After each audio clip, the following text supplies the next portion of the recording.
अस्सलामुअलैकुम। Straight talk में खुश आमदीद। आपके साथ मैं हूँ आयशा बख्श। सदर ट्रंप, उनकी इंतज़ामिया, वज़ीर जंग पीट हेग्सेट और आला फौजी ओहदेदार मुसलसल ये दावा करते रहे हैं कि ईरान अस्करी तौर पर कमज़ोर हो चुका है। सदर ट्रंप अपने सोशल मीडिया बयानात में यहाँ तक कह चुके कि ईरान में हमले के लिए कोई बड़ा हदफ बाकी नहीं रहा। लेकिन दूसरी जानिब अमरीकी खुफिया इदारों और मगरबी ज़राए से सामने आने वाली रिपोर्ट्स एक मुख्तलिफ तस्वीर पेश करती हैं जो इस जंगी बयानिए पर संजीदा सवालात उठाती हैं। बाज़ अमरीकी हुक्काम के मुताबिक अप्रैल के इब्तिदाई दिनों में जंग बंदी शुरू होने तक ईरान के बैलिस्टिक मिसाइल ज़ख़ीरे और लॉन्चिंग निज़ाम का करीबन निस्फ हिस्सा महफूज और फ़ाल था। यानी शदीद बमबारी के बावजूद ईरान अपनी बुनियादी मिसाइल क़ुव्वत बरकरार रखने में कामयाब रहा। रिपोर्ट्स के मुताबिक पासदारान इनकलाब की बहरी क़ुव्वत का करीबन 60% हिस्सा अब भी मौजूद है, जिसमें तेज़ रफ्तार हमलावर कश्तियाँ भी शामिल हैं जो आबना हुर्मुज़ में तिजारती जहाज़ों के लिए मुसलसल ख़तरा हैं। अमरीकी ज़राए ये भी तस्लीम करते हैं कि ईरान की फ़ज़ाई क़ुव्वत को नुकसान ज़रूर पहुँचा, मगर इसे मुकम्मल तौर पर तबाह नहीं किया जा सका। ईरानी फ़ज़ाइया का तकरीबन 2/3 हिस्सा अब भी किसी न किसी सतह पर फ़ाल है।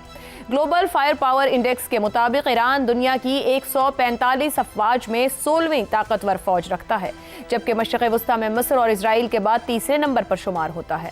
ईरान की फ़ाल फौजियों की तादाद करीबन 6,10,000 है, जबकि 3,50,000 तरबियत याफ्ता रिजर्व एहलकार भी मौजूद हैं।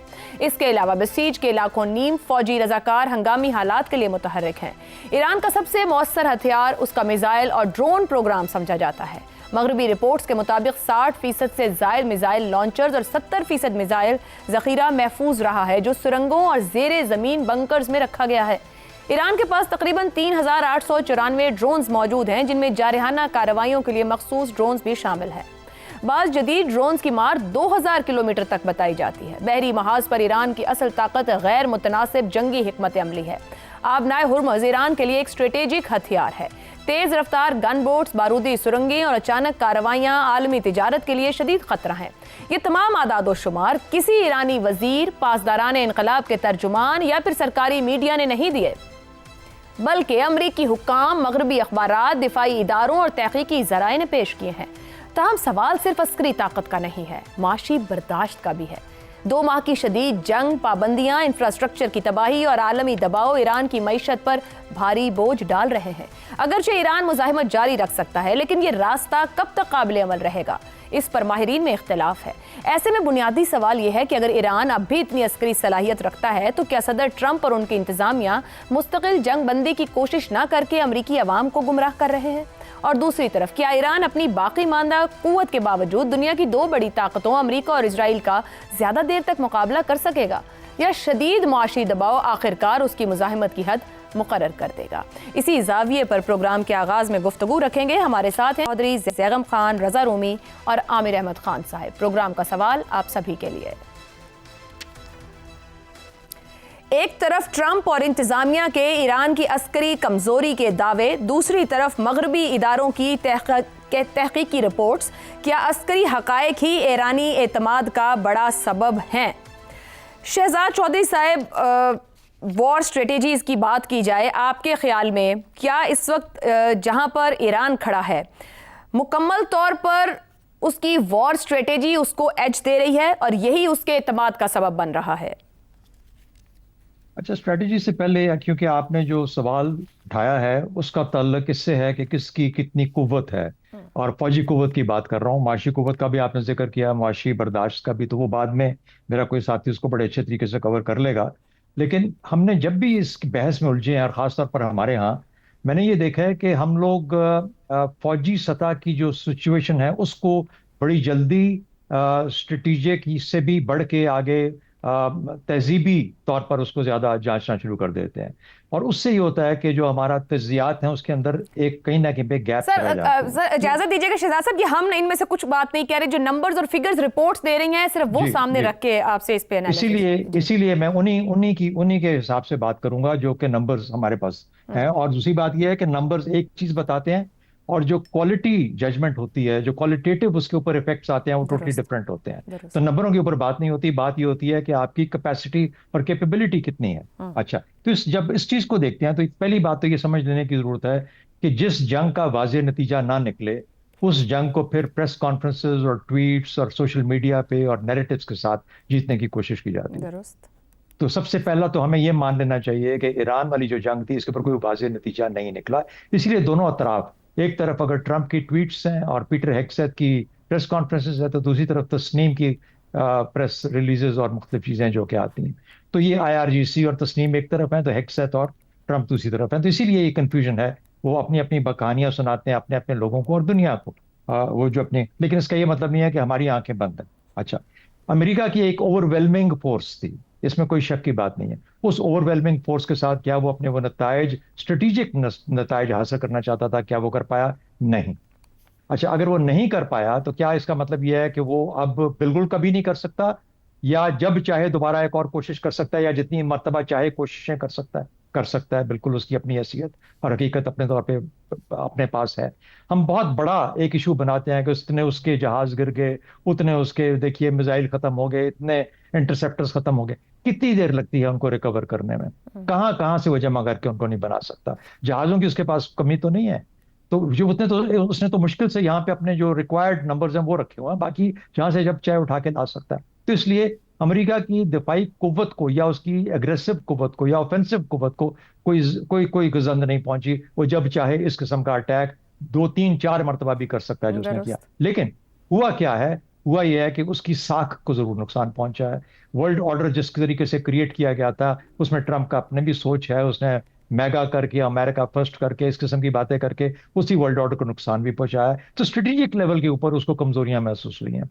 उसको ये भी कलम ने जिक्र किया कि ये भी उसको पता है कि मैं एक गलत जंग में चला गया, क्योंकि अब तो मुझे लोग कह रहे हैं कि देखो तुम इतनी बड़ी कुव्वत हो और तुम एक ईरान जैसे एक मिडलिंग मुल्क को, एक छोटी ताकत को, एक छोटी अस्करी कुव्वत को नहीं अपनी मर्जी के मुताबिक ढा पाए।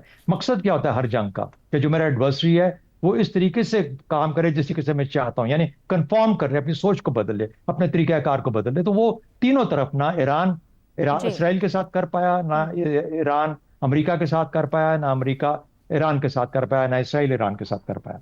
दूसरी, ठीक। सैंक्शन की वजह से हम बहुत बात करते हैं ना कि ये ईरान की फजाई, बदकिस्मती से ईरान की फजाई कुव्वत ना होने के बराबर है, बिल्कुल है ही नहीं। दुरुस्त। इसीलिए वो जब चाहे आके उनके सरों के ऊपर बॉम्ब मार के 21,000 टारगेट या कितने टारगेट मार के चले गए, 40,000 कोई जिक्र करता है, कोई क्या करता है। नेवी, अब हुर्मुज को उसने जब अपना खास मौजू बनाया है, तो क्या उसके पास ऐसी नेवी है जो हुर्मुज के अंदर उसका जो जो जो दावा करेगा उसको मैनेज कर सके? अभी तक ठीक। तो उसके खिलाफ कुछ आया ही नहीं है ना हुर्मुज के अंदर। हम्म। तो शायद बात लंबी हो रही है। कहने का मतलब ये है कि मैं नहीं समझता कि इसके अंदर, लेकिन ये चीज देखिए, उसका जो एक मॉरल पहलू है, ईरान का खड़े रहना मार खाने के बावजूद, उसको एक इखलाकी किस्म की फतह जरूर देता है। और अमेरिका एक बहुत बड़ी कुव्वत होने के बावजूद ईरान के तरीकाकार को ना बदल पाई, अपने ठीक हो। अहदाफ हासिल ना कर पाए, तो उसको जख्म पहुंचाता है। उस दुरुस्त। कॉन्सेप्ट में हम कहते हैं कि कौन नजर आता है ठीक कि हो शायद गया। हारा या ना हारा, या जीता हाँ या ना हाँ। जीता।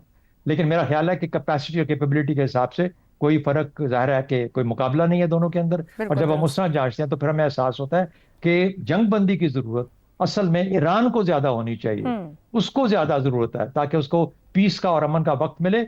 वो ठीक अगर हो गया। रीबिल्ड करना चाहता है अपने आप को, अपनी दवाई कुव्वत को हम्म। बढ़ाना चाहता है, उसको वक्त मिलना चाहिए उसके लिए। दुरुस्त हो गया। आमिर अहमद खान साहब, मुकाबला किए बगैर दोनों जानिब का, अगर हम ईरान की जिस तरीके से वो खड़ा हुआ है, अपनी शर्त पे बात, जो काम कहता है वही करता है, कोई हमें उस तरह की उनकी लीडरशिप की जानिब से कोई इस तरह के स्टेटमेंट्स आते नजर नहीं आए। मगर ट्रंप का जो ईरान की अस्करी ताकत खत्म होने का कबल अज वक्त दावा ही कहा जाएगा, क्या वो खुद अमरीका, इसराइल और खलीजी ममालिक के लिए नुकसानदेह साबित हो सकता है? क्या जिस तरीके से ईरान ने खुद को इन दिनों में निकाला है, क्या अमेरिका जिस तरह से जवाब दे रहा है और मजबूर है इस वक्त कि ईरान को किसी तौर पर मद्दे मुकाबिल लेकर आए, आपको लग रहा है कि मिस कैलकुलेशन हुई अमेरिका से और ईरान ठीक रहा अपने पॉइंट ऑफ व्यू के साथ? इतनी बड़ी मिस कैलकुलेशन हुई है आशा कि इसने पूरी दुनिया का दिमाग जो है वो घुमा कर रखा हुआ है। देखें, एक चीज़ तो बड़ी वाज़ेह हो गई थी, पिछले साल जुमला हुआ था ईरान के बाद, जिसके बाद बड़े बड़े दावे किए गए थे कि न्यूक्लियर प्रोग्राम उनका ऑब्लिटरेट हो गया, बड़े बड़े लफ्ज़ इस्तेमाल किए गए थे कि बिल्कुल फना कर दिया गया है उसको। वो कुछ अरसे बाद ही वाज़ेह होना शुरू हो गया कि ये झूठ है, ये ट्रंप इंतज़ामिया की तरफ से एक झूठ बोला जा रहा है। इसी तरह से जब ये मौजूदा जंग शुरू हुई तो उसके पहले हफ्ते के बाद ही वो कहना शुरू हो गए थे कि सबसे बड़ा झूठ तो नेवी के बारे में बोला गया ना, कि वो मुकम्मल तौर पर उन्होंने डुबो दी है, अब वो उस गल्फ के समुंदर के नीचे तय में बैठी हुई है।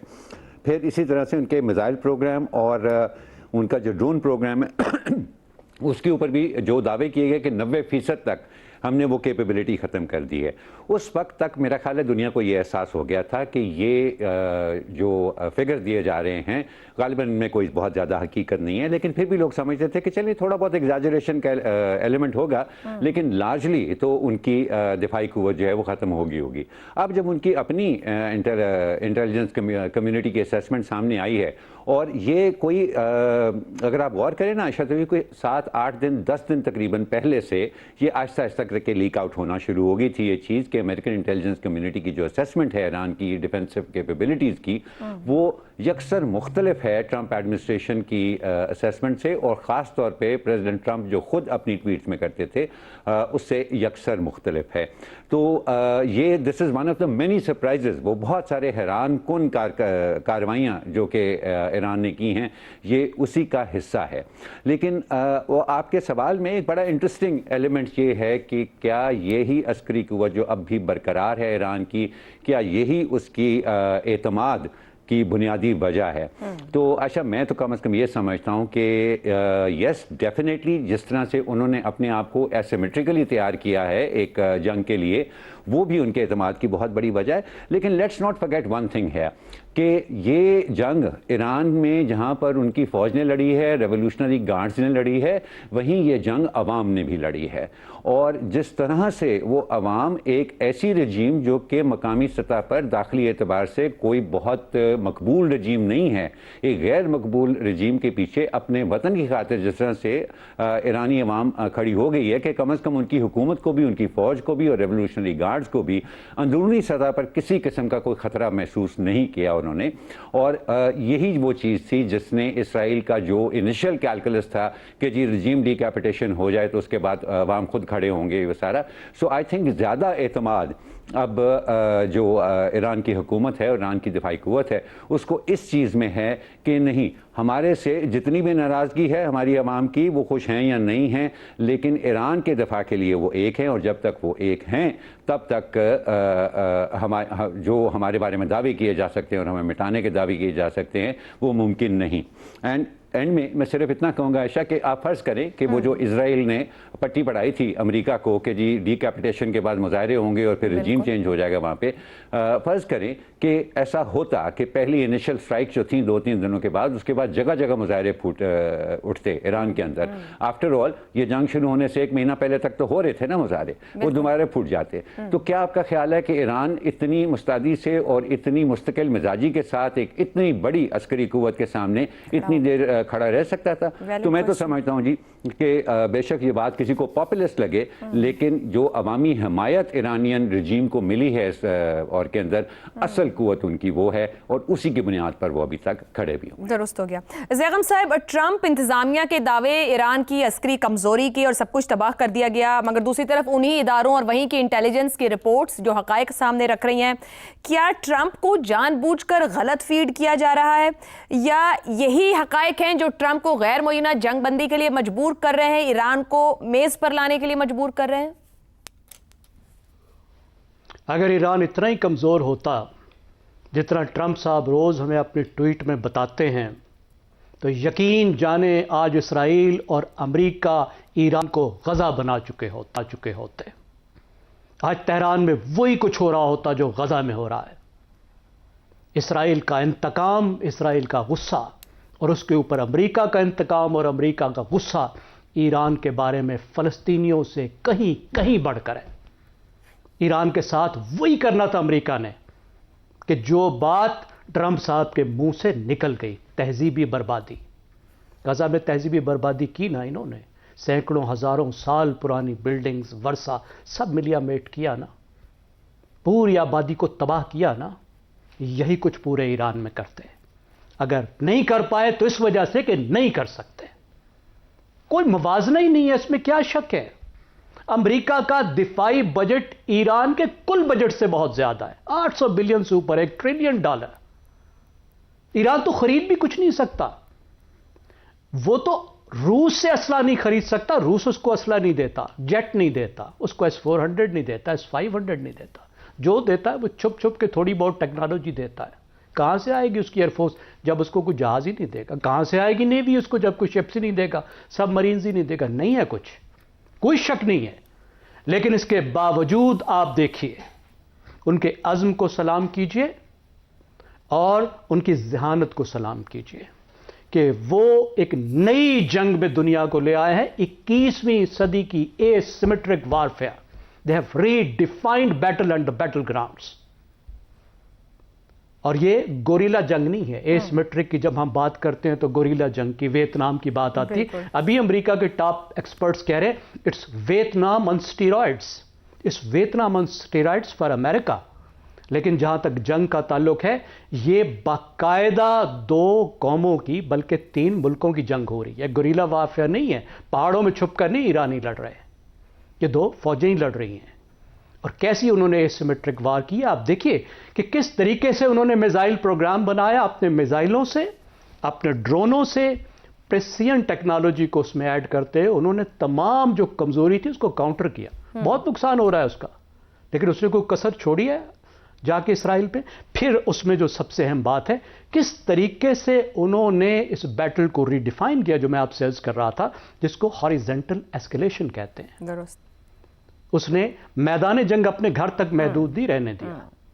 वो नहीं करने दिया जो अमेरिका ने वियतनाम में किया था कि वियतनाम में कारपेट बॉम्बिंग करते जाओ और लोग जो हैं वो गढ़े बना बना के सुरंगों में रहने पर मजबूर हों। उसने पूरे खित्ते को मैदान जंग बनाया, जहां पे अमेरिका के जो इंटरेस्ट हैं वो दरख्त की तरह जमे हुए हैं। एक एक ईंट पे अमेरिकन इंटरेस्ट है वहां, एक एक चीज में अमेरिकन इन्वेस्टमेंट है, अमेरिकी अड्डे हैं वहां, और अमेरिकी अड्डे नाकारा हो चुके हैं। पहली बात, जोग्राफियाई तौर पे जोग्राफिया इस्तेमाल करते हो, पूरे उसने मैदान जंग पूरे खित्ते को बना दिया। दूसरी बात, उसने मईशत को मैदान जंग बना दिया, और मईशत जब मैदान जंग बनती है तो फिर पूरी मगरिब की चीखें। बस जैगम साहब, मईशत से आगे नहीं जाएंगे, अगले सवाल में हम मईशत पर आएंगे कि मईशत क्या वो काम करेगी जो कि अमरीकी बमबारी नहीं कर पाई। रज़ा रूमी साहब, आपको शामिल करते हैं। अफगानिस्तान, इराक, लीबिया में, अभी वियतनाम का भी ऊपर जिक्र हुआ, जो भी जंगें ये रही हैं, खास तौर पे मैं अफगानिस्तान, इराक, लीबिया बात करूं तो फौरी तौर पर कुछ नतीजा या अपनी ऑडियंस को देने को उस वक्त की अमरीकी सदूर को, हुकूमतों को हासिल रहा। सद्दाम हुसैन की बात करें, मुल्ला उमर की बात करें या कज़ाफ़ी की बात करें, अमरीका को लॉन्ग टर्म में नुकसान हुआ हो, लेकिन शॉर्ट टर्म कुछ उन्होंने सामने रख दिया। यहाँ पर शॉर्ट टर्म में भी कुछ हासिल नहीं हो सका है ट्रंप को, तो क्या ईरान को कमजोर दिखाकर बयानात या अपनी गुफ्तगू के जरिए ट्रंप सियासी फायदा हासिल कर पाएंगे या इस कोशिश में है कि हासिल कर लें? आयशा, देखिए, वो इसी कोशिश में ही, सियासी फायदे की कोशिश के लिए ही तो इन्होंने ये पूरा जंग का सिलसिला जो है वो स्टार्ट किया, और ये सोची समझी उनका ख्याल था कि अगर ईरान को वो शिकस्त दे देंगे, वहाँ पे हुकूमत की तब्दीली हो जाएगी, और वेनेजुएला के बाद एक दुनिया का बहुत बड़ा एनर्जी सप्लाई जो और एनर्जी प्रोड्यूसर है ईरान, उसके ऊपर भी अमरीकी इजारादारी कायम हो जाएगी। तो वो तो एक बहुत बड़ी विन होगी अमरीकी इस्तेमार के लिए, अमरीकी हुकूमत के लिए भी, और अमरीका के जो इंटरेस्ट हैं दुनिया भर में। लेकिन यहाँ पर ताहाल ये जितने भी 40-50 दिन से जायद हो गए अब तो, और वहां पर ट्रंप को एक शिकस्त का ही सामना है। रज़ा साहब, कतई कलामी की माजरत, फिर आप इसको ये कह सकते हैं कि वो सियासी फायदा सियासी नुकसान में बदल रहा है। आज मेरे ख्याल गवर्नर भी कहीं कैलिफोर्निया के गालिबन, उन्होंने भी खत लिखा है कि बंद करें इस जंग को। जी, वो मैं वही अर्ज कर रहा हूँ कि वो सियासी तो फायदा तो छोड़िए, अब तो शदीद नुकसान बन गया है। अभी मैं देख रहा था आदादो शुमार, 80% से जायद जो लोगों की राय है वो इस जंग के खिलाफ है अमेरिका में, और ये बहुत बड़ा नंबर है। इस तरह के आपने चूंकि मवाजना किया पहले वाली जंगें जो थी इराक में और अफगानिस्तान में या दीगर जगहों पे, वहां पे इस तरह के वहां पे इस तरह के आदादो शुमारी थे। ये इंतहाई अनपॉपुलर है, नंबर 1।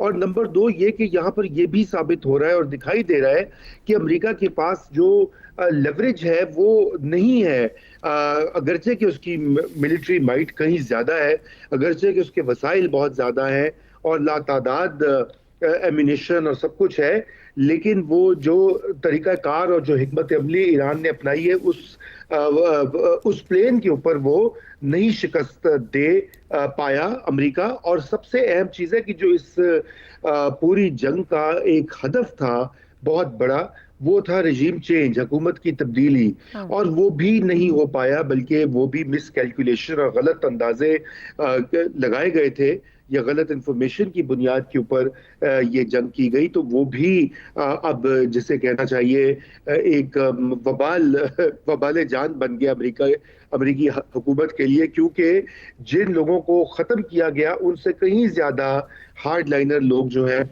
वो आ गए, और इसका जिक्र यहाँ पे अमेरिकी मीडिया में भी बार बार किया जा रहा है।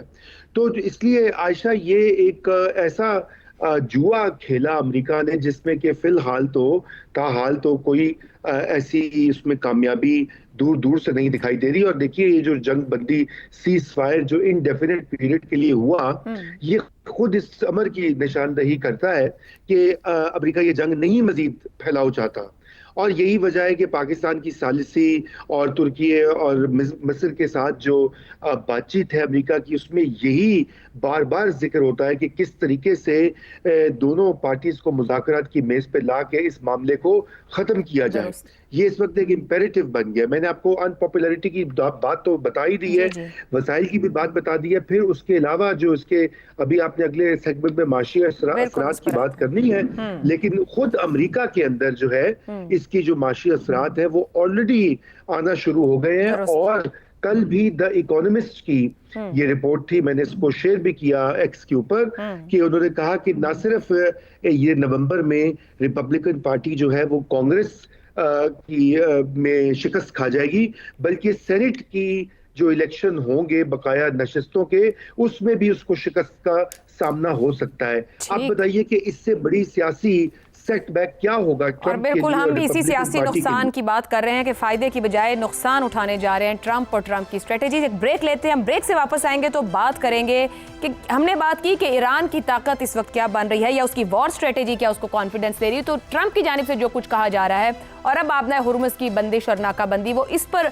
नजर रखे हैं कि यहाँ से कामयाबी निकलेगी। क्या मुमकिन हो पाएगा इस ब्रेक के बाद?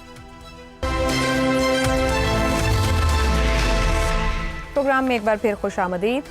गैर जानिबदार अमरीकी मीडिया के बहुत से हिस्सों के मुताबिक डोनाल्ड ट्रंप ने नेतन्याहू के मशवरे पर ईरान के खिलाफ जो जंग शुरू की वो अपने बुनियादी मकासद हासिल करने में नाकाम रही।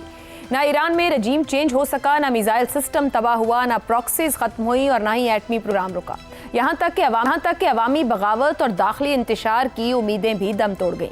नतीजतन अब तवज्जो अस्करी महाज से हटकर मुआशी जंग पर मरकूज हो चुकी है, जिसका मरकज आबनाए हुर्मुज़ है। ऐसे में सवाल यह है कि अमरीकी नाकाबंदी से ईरान को कितना नुकसान हो रहा है। खुद ट्रंप के मुताबिक ईरान को रोजाना $50 करोड़ का नुकसान हो रहा है, जबकि अमरीकी सेंट्रल कमांड के मुताबिक अब तक 28 बहरी जहाज वापस मोड़े जा चुके हैं। ईरान की तेल बरामदात, जो उसकी मईशत का करीबन 24% हिस्सा है, शदीद मुतासिर हुई हैं।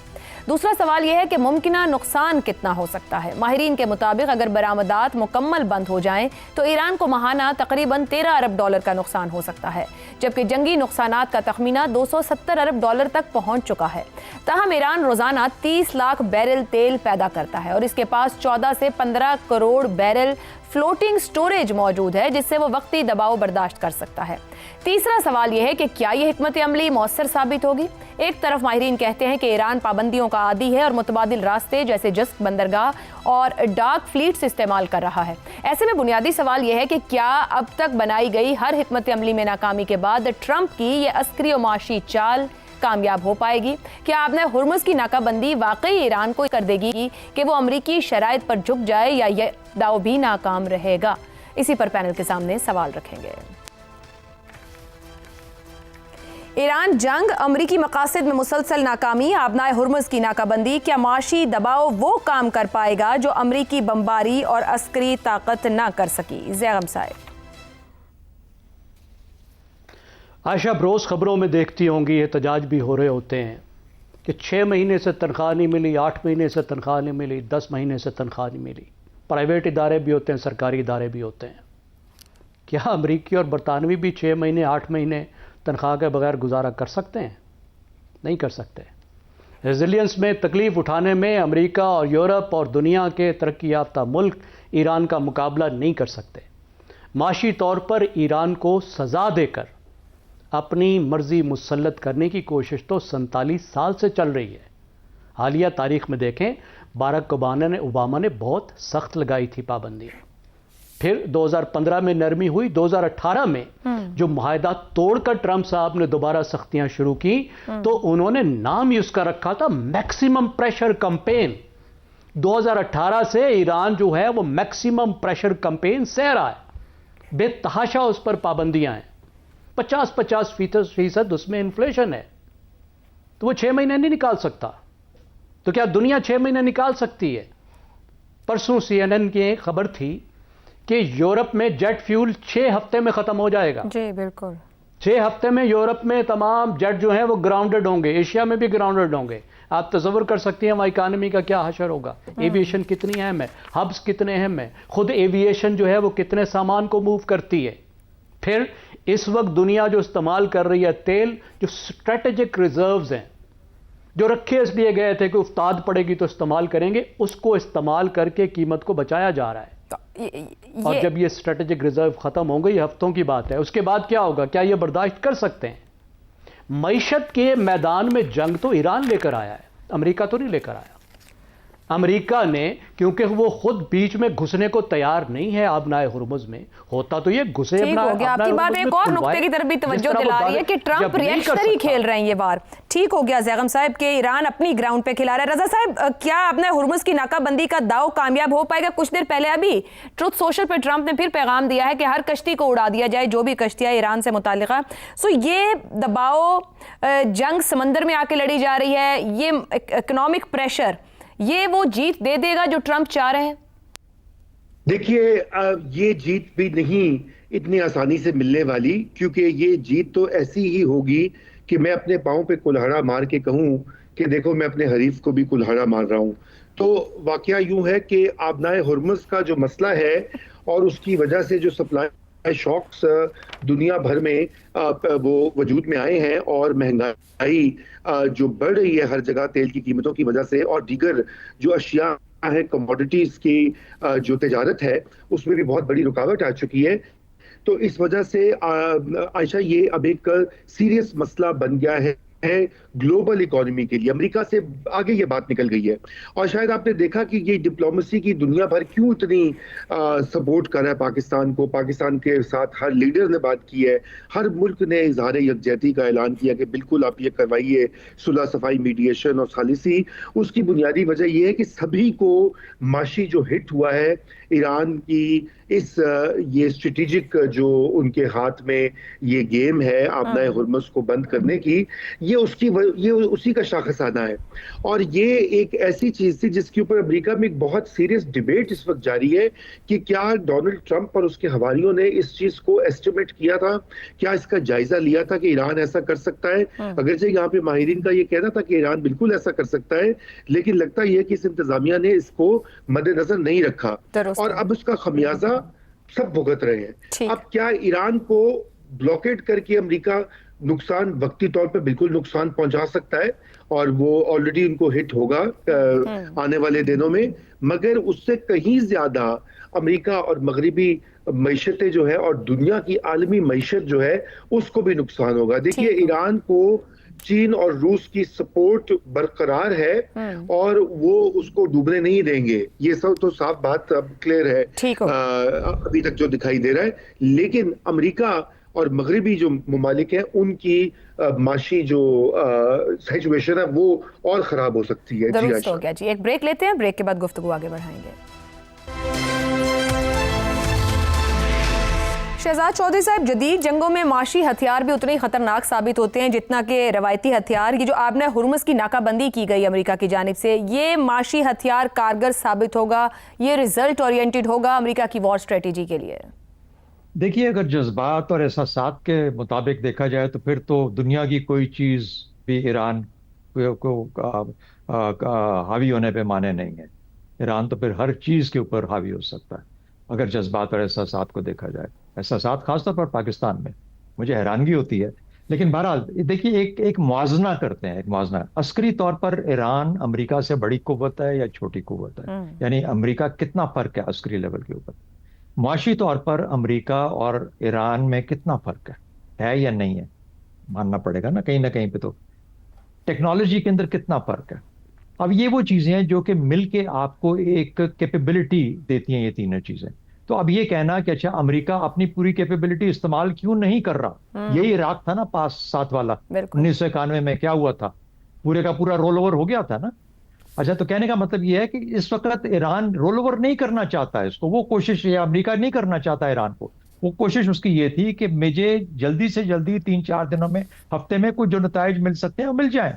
अब वो गलत था उसका नतीजा, इसीलिए तो स्ट्रेटेजिक मिसकंसेप्शन थी ना, जिसकी हम बार बार बात करते हैं, यही तो फेलियर था उसका, उसी की वो तो सजा भुगत रहा है। लेकिन क्या इससे जो डायनामिक्स ऑफ वॉर हैं वो बदल जाते हैं? यानी हम जिस लेवल के ऊपर ले जाते हैं बात को, उस इतना तो आपके पास वक्त ही नहीं है बदकिस्मती से इस प्रोग्राम में कि उसके ऊपर मुकम्मल तौर पर बहस की जाए। हाँ, जज्बात और एहसासात, तहजीब, हाँ बिल्कुल, इसमें कोई शक नहीं कि शायद कोई और कुव्वत होती तो इतनी मार ना सह सकती जिस तरीके से, लेकिन मार सहना ही एक जीत है, मार सहना ही एक मुकद्दर है। कितने लोग अपनी जानें देंगे? मुझे बताइए, ये जो रजीम है इस वक्त, अल्लाह करे सब कुछ ठीक ठाक हो जाए हर एक के लिए, ईरान हमारा पड़ोसी मुल्क है, कोई ऐसी बात मैं नहीं करना चाहता, लेकिन अभी जनवरी में क्या हो रहा था, और फिर उसके बाद अगर 3-4-6 महीने के बाद भी अगर ये ईरानी कौम को कुछ ना अपने अंदर उम्मीद नजर आई, तो फिर किस किस्म कोई रिएक्ट करेगा? उस वक्त कौन सा हमला हुआ था जिसके ऊपर रिएक्शन आया? दुरुस्त, अपने नेशनलिज्म में वो खड़े हो गए इस वक्त वहां पर, अपने मुल्क पर हमले को। इस वक्त ये एक ट्रांजिशनल रिस्पॉन्स है। दुरुस्त। अभी देखिए आगे जाके 6 महीने, 8 महीने, साल, 2 साल में क्या नजर आता है। बहुत जल्दी फैसलों पे हम जाना चाहते हैं, मेरा ख्याल है थोड़ा सब्र करना पड़ेगा। ठीक हो गया। आमिर अहमद खान साहब, ईरान पहले अमरीकी इत्तेहादियों को माशी नुकसान पहुंचाता रहा, अब नाकाबंदी के बाद खुद ईरान को भी माशी नुकसान होने लगा है। कब तक इस माशी नुकसान को सहने की सकत रखता है? क्या ये वो नुक्ता हो सकता है जहां ईरान को भी झुकना पड़ेगा? देखिए, इसमें दौरानिए का बहुत बड़ा अमल दखल है कि किसकी कुव्वत बर्दाश्त कितनी है। अभी तक तो हमने देखा है कि मगरबी माशरों को, जो कि बड़े आराम और सुकून में पले हुए होते हैं, उनकी कुव्वत बर्दाश्त निस्बतन मशरकी माशरों से बहुत कम होती है।